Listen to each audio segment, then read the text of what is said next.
Hey everybody, we're back. Mr. Bremmerger. Miss Agar. We're going to talk to you today about electromagnets and the beauty that is what happens when you combine electricity and magnetism.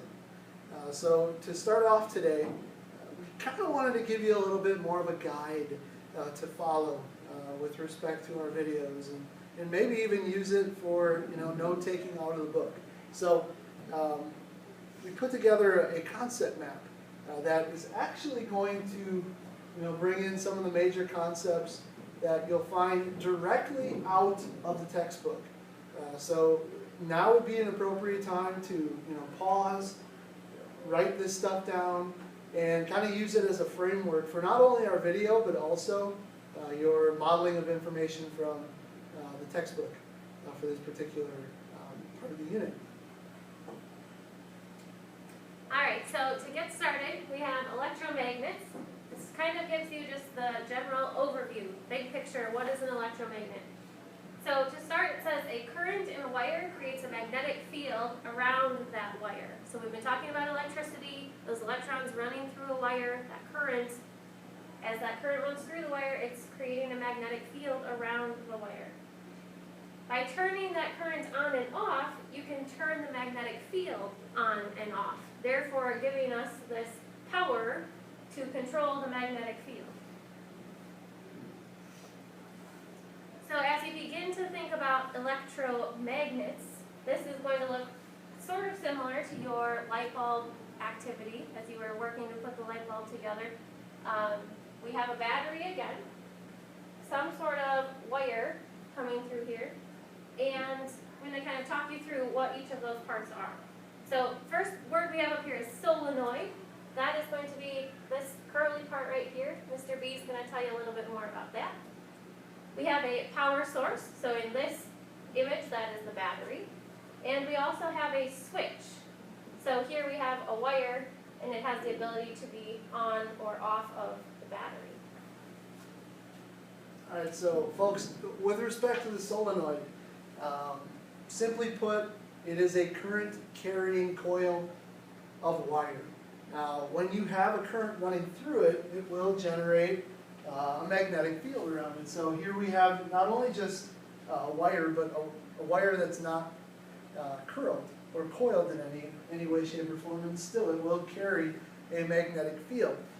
We can actually increase the strength of that magnetic field by coiling it up, like we have here in the center image.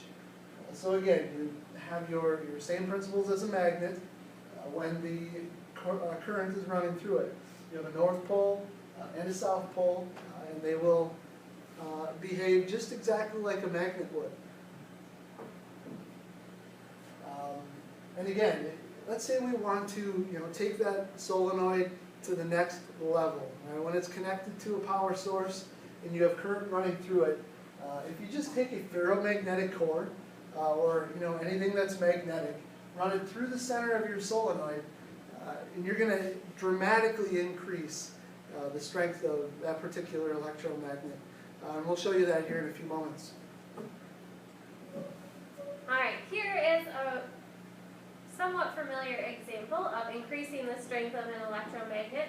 You see here in this image a picture from some sort of junkyard, and they use a huge electromagnet to be able to pick up anything from the junkyard that is magnetic. When I was little, I had a movie called The Brave Little Toaster. Don't know if you've ever seen it. You can YouTube it. And there is a scene where there's a huge electromagnet trying to suck up the toaster, attract the toaster that is magnetic with the electromagnet. So check that out. A couple really important points here about how to increase the strength of the electromagnet.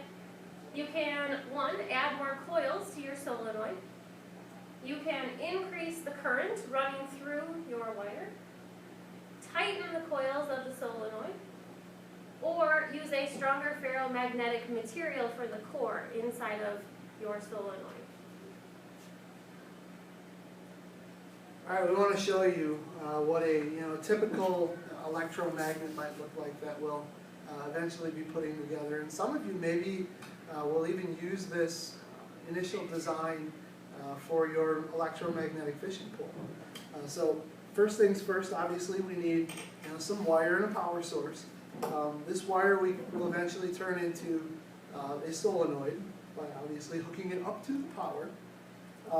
And probably the best way to create the solenoid right away is to wrap it right around your ferromagnetic core.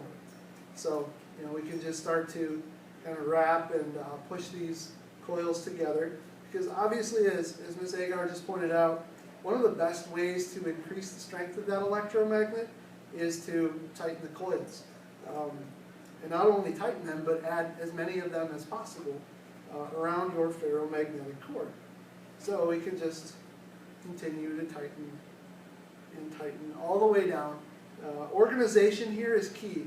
All right, if you start looping some of these coils over the top of one another, that is actually going to kind of counteract the magnetism, and it won't be as strong. So, you're going to want to be as neat as possible when creating your electromagnet. Mr. B, does this mean that the last slide that we just showed with all the ways to increase the strength of an electromagnet would probably be a really good idea to write down for ideas for making my fishing pole? Definitely. If you haven't done so already, you're going to most certainly want to write those down. Or obviously, rewind and go check them out at this point. So again, here we have just a ferromagnetic core and wire with a whole mess of paper clips right here. As you can see, they don't pick up anything right now. So there is no magnetism whatsoever. But we can change that obviously by adding a power source, connecting both sides of our wire, and we've got a relatively strong electromagnet. Again, the beauty of the electromagnet is having control, all right? So disconnecting the power disconnects the magnetism. It's really as simple as that. So, anything you want to say to finish things up? Sounds good. Looking forward to seeing the fishing poles. Absolutely. We'll see you later.